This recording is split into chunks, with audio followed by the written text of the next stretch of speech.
Welcome back to my mischief. What happened? Fell in my butt. It's got power, baby. It's got power. I'm cold. He's cold. We got power.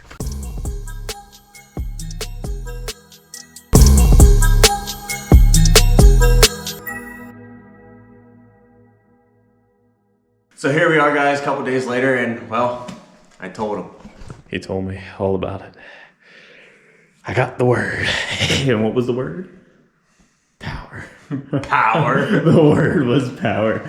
So what we ended up doing to this was we went ahead and ported and polished the cylinder head. You can go ahead and check that out. I have a YouTube short up. That would be Compact Garage, a little self-promotion. I do have a short on my channel of the port and polish process. But if you guys want to see more in depth, then Open Mischief, you want to roll that film? Yeah, I'm gonna put that up right now. No, wait, now. Hang on. Technical issues. And now. Ouch.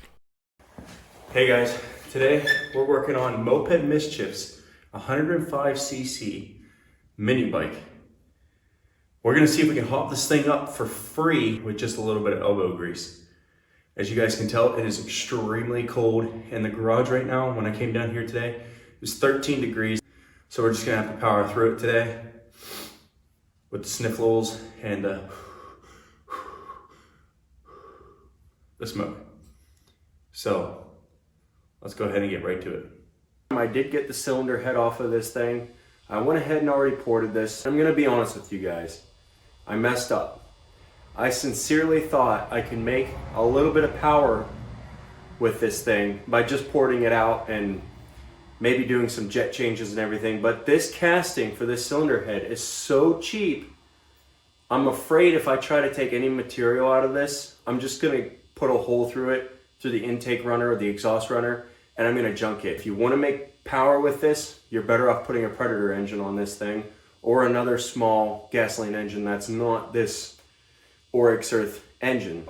Let me grab some stuff real quick to show you what I mean exactly, and then we'll go from there. Oh, let's go ahead and start with the cylinder head. As you can see, the ports are tiny. The valves to this thing are tiny. This runner comes from here, goes down, and then comes out the side. That port is actually in between. That's terrible for airflow. This one, the exhaust side, actually comes out the side like it should. You know, it's a direct shot. That'll be that one right there. It's a direct shot. Why is the intake runner through the center of the cylinder head? You can see it right there. You can't even open this up because the casting is junk. So this is a push rod out of that engine. Very, very small, as you can see. This is the push rod out of the Predator 420. The diameter of those push rods is drastic. And these are considered undersized for the Predator 420. If you put any power to them, you got to put, you know, aftermarket push rods in them. If this is undersized for a 420 and this is 105cc, I mean, the valve springs on this, I took off without a valve spring compressor. The engine is just junk. They have no compression. These things rod knock from factory. I've read multiple reviews where people claim that these things have rod knock the moment they fire them up, asking, you know, what do I do? How do I fix it? I'm going to go ahead and just put this back together. I'm tired of seeing it. I'm tired of working on it. It's junk. If I'm going to do anything, I told my brother already, if you want me to touch this bike again, you're going to have to provide me with a different engine. There's nothing I can do anymore with this thing. Like I said, it's junk. I haven't done anything really to it other than polish it. I'm going to go ahead and clean this all out with some brakes cleaner, clean the cylinder head off and everything, clean the gasket surfaces. And I'm going to warn you right now, I'm not putting this together the right way.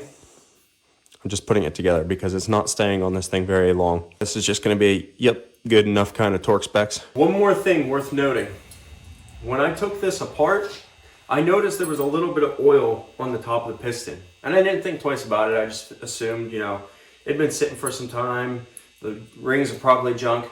They're actually not. The reason there was oil in it is because these engines have no valve stem seals in them whatsoever. It's just a bore that's very loose fit to the valve. I mean, these keepers for the valves there aren't even any of those tapered keepers. The top of the valve spring is the keeper to hold it onto the valve stem. So, like I said, it's a very, very cheap design for $150. And if you get a coupon, you can get them for like $100. You can get a Predator engine. I don't understand why you wouldn't just build one of these and put a Predator engine on it, call it a day.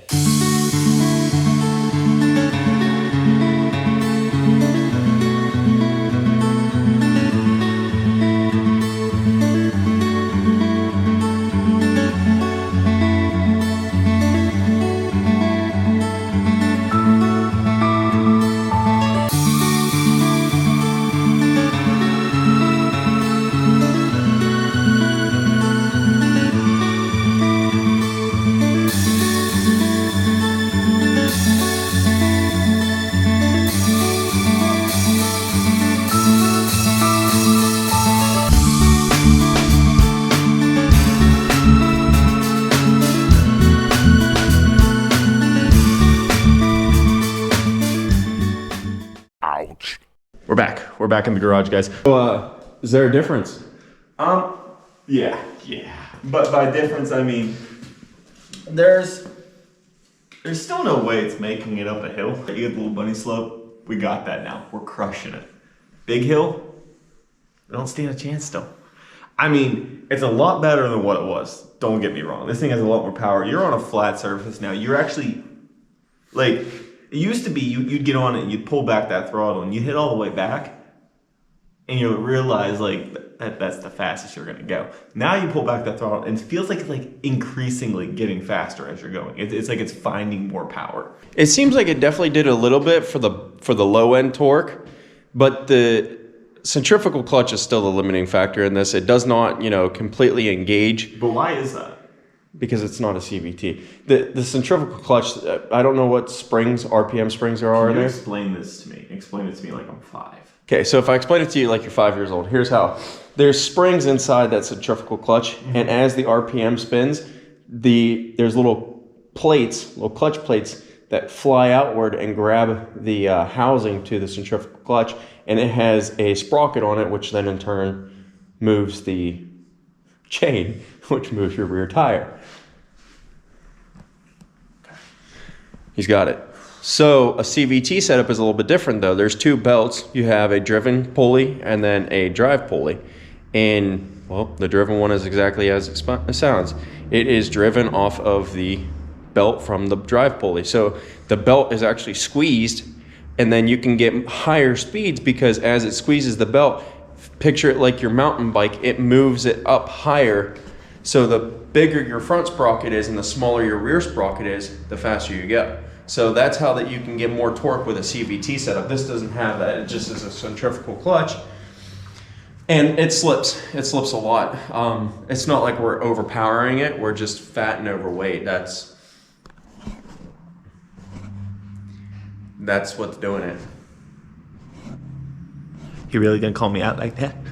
You really gonna call me out like that? Truth hurts. Anyhow, loaded fries are amazing. Anyhow, like I said, the upgrades that we did to this were completely free. This was just a shot in the dark. Is it going to make more power? What's the next steps with this thing? We didn't know. So it was cold. There was some snow on the ground. So we went ahead and just tore it apart. And, well, I did without his permission. I went ahead and did all the performance parts. I learned about this after the fact. It was my mistake for leaving it here. But I didn't change anything. Like, it's not hard starting anymore, or never was. It's not hard starting now. It's still fires up. It really snaps now. Like, yeah, you can, whenever you first take off now, it's still a slow takeoff, but you can feel that the bike actually wants to go now. Yeah, it's not like before where it was you literally had to run it. To yeah, like you had to push it to start. Like, you're starting off on your ride and you're literally gripping the handlebars like this, and you're like pushing the bike as you're getting onto it. There's no more of that. It actually wants to run. So I think the biggest question is it worth it? Is it worth tearing the cylinder head off of this thing, porting it out? I would say yes, it's free. Yeah, and especially for me, because like I didn't do any of the work. And I didn't have to put any of the money up for it. So it's it's a win-win in my situation. I have a generic Dremel tool that I got off of Amazon. It was like $20. It had a couple stones and carbide bits and sandpaper pieces in it, and that's all I used to port this out. Was just a $20 kit on Amazon. I hope you guys enjoyed this upload. Thanks to Compact Garage for helping me get this bike all cleaned out and giving it a little more power. If you guys enjoy this content, go ahead, like, share, subscribe. You can leave a comment down below. I do read my comments. Let me know what you guys want to see if you guys enjoy this video. And until next time, just keep on scooting. And we will see you on the next one.